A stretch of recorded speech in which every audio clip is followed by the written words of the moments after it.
सदीप बेस्टच्या निवडणुकीमध्ये उत्कर्ष पॅनलला पराभव स्वीकारावा लागला. काय कुणाच काय नेमकं झालं होतं? सर्वप्रथम तर शशांकराव यांचं पॅनल निवडून आलं. त्यांचे मनपूर्वक त्यांचं अभिनंदन करतो. 14 त्यांचे लोक निवडून आले आणि यापुढे पतपेढीचं काम, BSTच्या पतपेढीचं काम ते चांगल्या प्रकारे हाताळतील, चांगल्या पद्धतीने त्याच्यामध्ये सुधारणा करतील आणि कामगारांना न्याय देतील अशी अपेक्षा व्यक्त करतो आणि त्यांचं मनापासून अभिनंदन करतो. त्याचप्रमाणे दुसरं पॅनल होतं ज्यांचे 4 लाडांचं पॅनल, त्यांचे 4 निवडून आले, त्यांचं सुद्धा अभिनंदन करतो. दुसरे 2 आले, त्यांचं सगळे जे निवडून आलेले आहेत त्या सगळ्यांचं मनापासून अभिनंदन करतो. पैशाचा वापर या निवडणुकीत झाला असं तुमचंही म्हणणं की सुभाष सामंत ते म्हणाले, आता वाटतंय का तुम्हाला? पैशाचा वापर तर निश्चितपणे झाला, पण आता कसं असतं की ज्यांचा पराभव झाला त्यांनी जर असे आरोप केले तर त्याला काही अर्थ नसतो. पण पैशाचा वापर झाला हे मला असं वाटतं निवडणूक म्हणजे मतदान चालू होण्याआधी मी पुराव्यासकट दाखवून दिले आणि त्याचे पुरावे पण आमच्याकडे आहेत की कशा पद्धतीने पैशाचा वापर झाला. पैशाचा वापर केला, सत्तेचा वापर केला, EOWच्या नोटिसेस पाठवलेल्या, जे शिवसेनेचे जे कामगार सेनेचे जे नेते होते त्यांना EOWच्या नोटीस पाठवल्या, खोटी आश्वासनं दिली. तर आम्ही बघतोय की 15 लाखात तुम्ही घर देणार होतात BSTच्या लोकांना. म्हणजे ते मोदींनी 15 लाख जसे प्रत्येकाच्या खात्यात पाठवले तसं व्हायला नको ही अपेक्षा व्यक्त करतो. दोन्ही ठाकरे बंधू एकत्र मिळून ही निवडणूक लढत होते, त्याच्यामुळे विशेष महत्त्व दिलं होतं.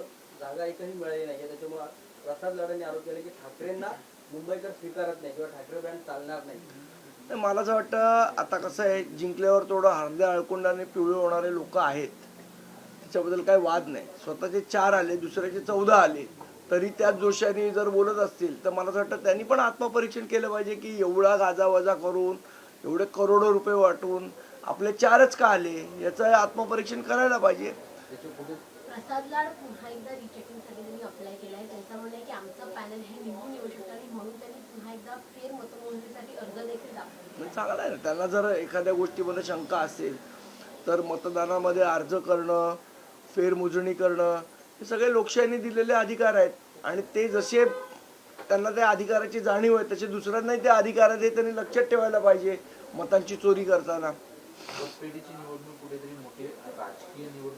बघा, ही एक पतपेढीची निवडणूक होती. याच्यावरनं कुठलेही तर्क वितर्क, लिटमस टेस्ट वगैरे मांडण्याची गरज नाही. फक्त एवढंच सांगेन, युद्ध अजून संपलेलं नाही, कारण अजून आम्ही जिंकलेलो नाही. त्यामुळे युद्ध चालूच आहे आणि युद्ध तसंच चालू राहील. आणि लाडांसाठी त्यांचे गुरु देवेंद्र फडणवीस यांनी म्हटलेलं एक वाक्य त्यांना पुन्हा एकदा सांगतो, मेरा पानी उतरता देख, मेरा पानी उतरता देख, किनारे पे घर मत बसा लेना, मैं समुंदर हूं, वापस लौट के आऊंगा.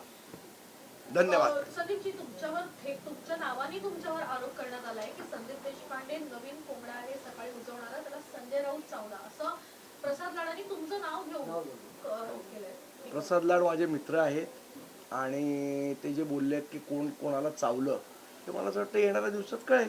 शशांकराव यांचं पॅनल आले, परंतु ते असं म्हणतायत की मला भाजपनं मदत केली, मला आशिष शेलारांनी मदत केली, स्वतः देवेंद्र फडणवीस देखील माझ्यावर लक्ष ठेवून होते, त्यांनी देखील मला मदत केली.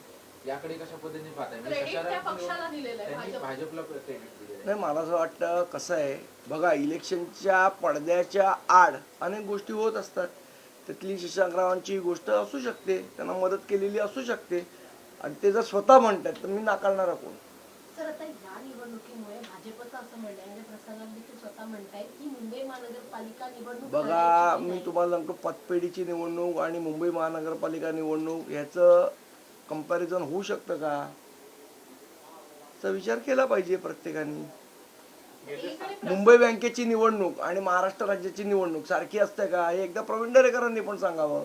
प्रसाद लाडांनी हेही म्हटलंय की मला फक्त प्रवीण दरेकरांनी मदत केली, पक्षाने मदत केल्याचा उल्लेख त्यांनी केला नाही, पण पक्षाने मदत केल्याचा उल्लेख शशांकरावांनी केला. EOW काय पक्षाच्या बाहेर आहे का?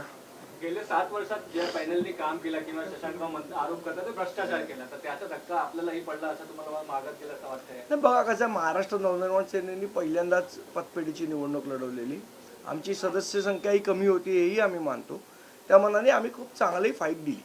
ठाकरेंनी बेस्ट खाजगीकरण करण्यासंदर्भात पावलं उचलायला सुरुवात केली होती आणि म्हणून त्याचा फटका त्यांना पडला असा आरोप केला मला माहित जातोय. नाही त्याच्यावर. खाजगीकरण होत असेल मला माहित नाही त्याच्याबद्दल. धन्यवाद.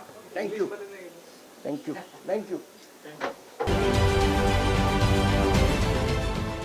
देश विदेशातील प्रत्येक घडामोडींचे लाईव्ह अपडेट मिळवण्यासाठी आता साम टीव्हीच्या सर्व सोशल मीडिया प्लॅटफॉर्मला लाईक, फॉलो आणि सबस्क्राईब करा. तसंच सर्व नोटिफिकेशनसाठी बेल आयकॉन प्रेस करायला विसरू नका.